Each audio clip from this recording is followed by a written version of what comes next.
Vamos a seguir hablando de lo que pasó en el Congreso Nacional y el día después, en definitiva, o las horas después de lo que ocurrió con el proyecto de ley de interrupción voluntaria del embarazo. Y vamos a hablar sobre este tema con Raúl Aragón, de Aragón y Asociados. Raúl, ¿cómo le va? ¿Cómo les va? Muchas gracias por la invitación. Bueno, Juan. Sí, hay un punto de inflexión, ¿no? En lo que ocurrió en nuestra sociedad con este tema, con la temática. ¿Qué puede decirse? ¿Cuál es la primera impresión luego del rechazo? Y la primera impresión es que no se puede legislar desde la religión. Y es lo que sucedió, es lo que ha sucedido.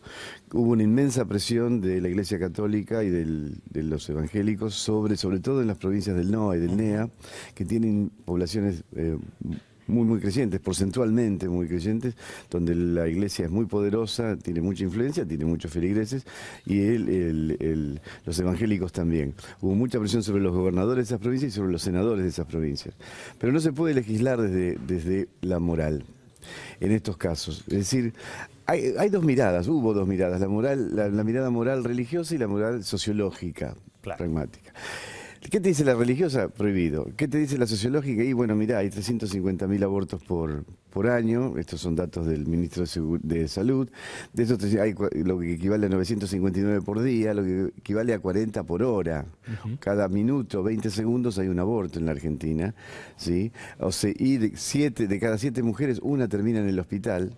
Aborto, y por año, en el año, mueren unas 40, 45 mujeres, o sea que muere una mujer cada 7 días, muere de...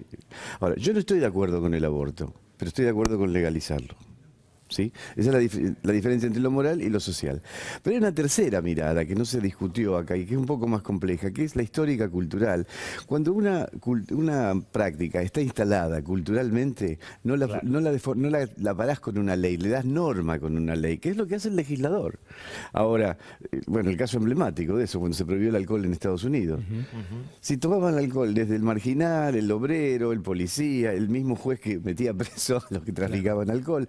¿Por qué? Porque era una costumbre instalada. Entonces, cuando vuelve, ¿qué hicieron? Le dieron forma a la norma. Dijeron, bueno, está bien, vendemos alcohol, pero menores de 21 años no, tienen tanto impuesto, no podés manejar alcoholizado. Es decir, le dieron una norma a una práctica social que está culturalmente legitimada y que no la puedes parar. Eso es el aborto en Argentina. Claro, bueno, ahora a lo mejor, Raúl, lo que vamos a ir camino a esa norma, porque yo creo que no es un tema que finaliza en el día de hoy. Pero si uno toma la radiografía, usted bien señalaba, cuando fue el debate en diputados, la votación en diputados, aquellos que estaban a favor de la legalización del aborto, el 70% pertenecían diputados de la provincia de Buenos Aires y de la ciudad de Buenos Aires. Eso suman casi 100 diputados nacionales. Cuando se discutió ya en la madrugada de hoy en el Senado Nacional, las provincias más grandes o las provincias más chicas tienen 3 senadores cada uno. Claro. Y ahí es donde fue el desequilibrio y donde ganó en definitiva el interior de la República Argentina. Claro, porque bueno, la representación en el Senado es representación del Estado, de los estados provinciales, bueno, esto lo sabemos desde que estudiamos instrucción cívica, ¿no? O sea, pero sí, claro, fue por eso, donde las provincias chicas pesaron igual que las provincias grandes, y esas provincias chicas, las del NOA y el NEA principalmente, si vos ves cómo votaron los 3 senadores de cada provincia votaron en contra. ¿No? Raúl, ¿cómo impacta esto de cara a las próximas elecciones? Digo, porque aquí también se interpela mucho el rol de los senadores en sus provincias. Sí. Hay también una estrategia electoral. Bueno, usted es un especialista en este tema.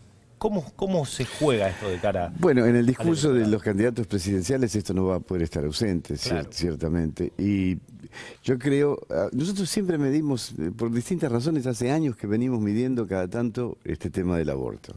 Te diría desde el año 2004 más o menos. Cada tanto hacemos un estudio de opinión por alguna razón e incluimos como variable de corte la actitud frente al aborto. Y siempre nos daba más o menos 55, 45, 60, 40 a favor de la despenalización. Pero siempre nos daba un segmento muy poderoso de la sociedad que estaba en contra. Siempre situado en el NOA y el NEA principalmente, ahí sí era al revés. Siempre en la provincia y en la ciudad de Buenos Aires era más favorable, mucho más favorable al aborto y a la legalización del aborto que no. Pero esto siguió igual, siempre que lo medimos a lo largo de los años nos dio igual, porque es un tema muy profundo, es un tema que toca algo muy, muy delicado. Toca la vida del embrión, pero también toca la condición de la mujer, la libertad de la mujer para decidir o no, el rol del hombre dentro de eso, digamos. Bueno, espera, ¿le vas a preguntar solamente a la mujer? Y sí, porque es su cuerpo, sí, pero también es mi hijo.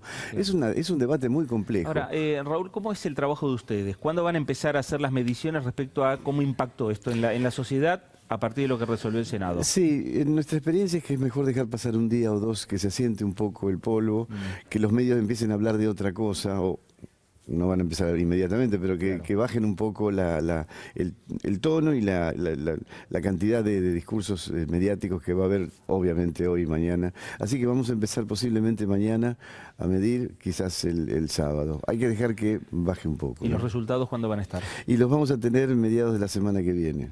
Porque eso es una nacional, hay que hacer una nacional como mínimo son 2.000 casos. Y lleva tiempo hacer 2.000 casos, más que los recursos que disponemos nosotros no son los que tiene el Estado Nacional, que puede gastar, ¿no? Nosotros vamos un poco más lento. Cortita, ¿sirve un plebiscito? Además de un estudio. Sí, yo creo que hay que definirlo por plebiscito. ¿Okay? Ahora, vos sabés que el plebiscito no puede ser vinculante. Claro. Por una cuestión, porque tiene el componente, porque tiene el componente penal ahí. Claro, pero sin dudas va a ser.